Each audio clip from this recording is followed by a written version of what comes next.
on their destinies. Now, the Cold War was inevitable. There was a vacuum of power left after the Second World War. The Axis states were exhausted and defeated. The colonial world was in anti-colonial tumult. And the only two countries capable of filling that vacuum were Soviet Union and the United States. The significance of the Cold War to Africa is something that plays out throughout the 1940s and 1950s. There are all sorts of spins on this.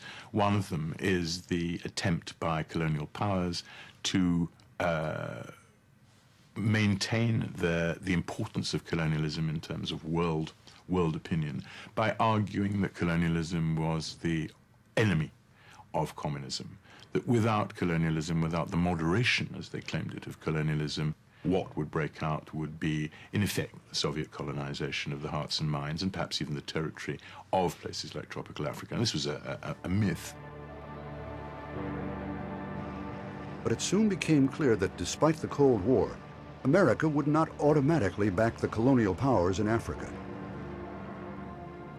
In 1956, Egyptian President Abdul Nasser nationalized the strategically valuable Suez Canal.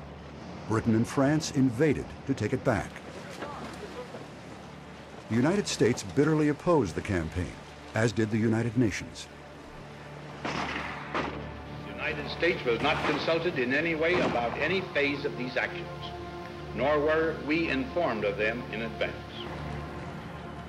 President Eisenhower finally threatened to cut off British oil supplies. In the face of this threat, the British were forced to abandon the operation. United Nations peacekeeping forces arrived, and the British and French evacuated. Suez is critical, okay?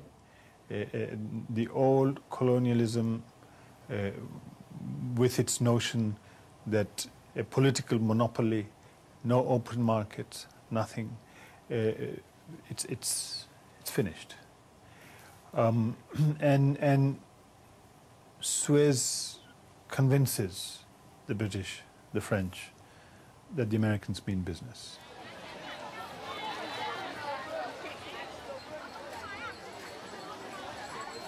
In the Gold Coast, Nkrumah had formed his own political party and won a massive majority in 1956 elections. This resulted in getting the British to agree to grant independence in March of the following year. The United States' interest in Africa was at a peak, and a number of prominent Americans attended the independence celebrations.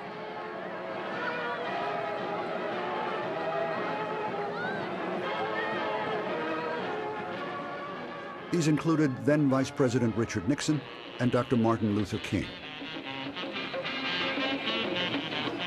We will be jolly, merry and gay, the 6th of March, Independence Day. Nkrumah took advantage of the moment to call for freedom throughout Africa. Our independence is meaningless unless it's linked up with total repression of the African continent. At independence, everybody was excited. It was unbelievable. Everyone expected great things to happen.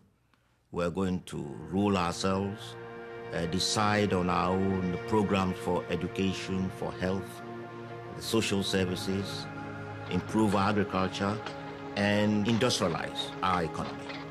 So it was, the sky was the limit. Following independence, Ghana became a magnet for nationalist leaders from all over Africa. Nkrumah hosted a series of conferences aimed at building support for a united Africa. That brought in almost all the freedom fighters from Africa. South Africa, Rhodesia, East Africa, North Africa. These first group of leaders, they were all attending the African freedom fighters conferences. I appeal to you in the sacred name of Mother Africa to leave this conference resolved to rededicate yourselves to the speedy liberation of your territories. Attending the conferences were Ahmed Sekou Touré of Guinea and a militant young nationalist named Patrice Lumumba. from the Belgian Congo.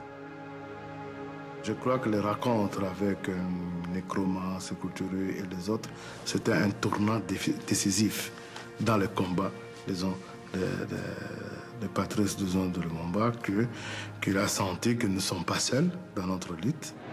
Forward then to independence. To independence now. Tomorrow, the United States of Africa. Nkrumah had always been a Pan-Africanist. From 1957, he, for a short period, becomes, without doubt, the leader of Africa. He's the first, most successful, most skillful, best known. He's on the cover of Time magazine. He's the toast of the town. This is one of the most famous men in the world. But this is a man, a colossus, intellectually, politically. And he makes Accra, for a short period,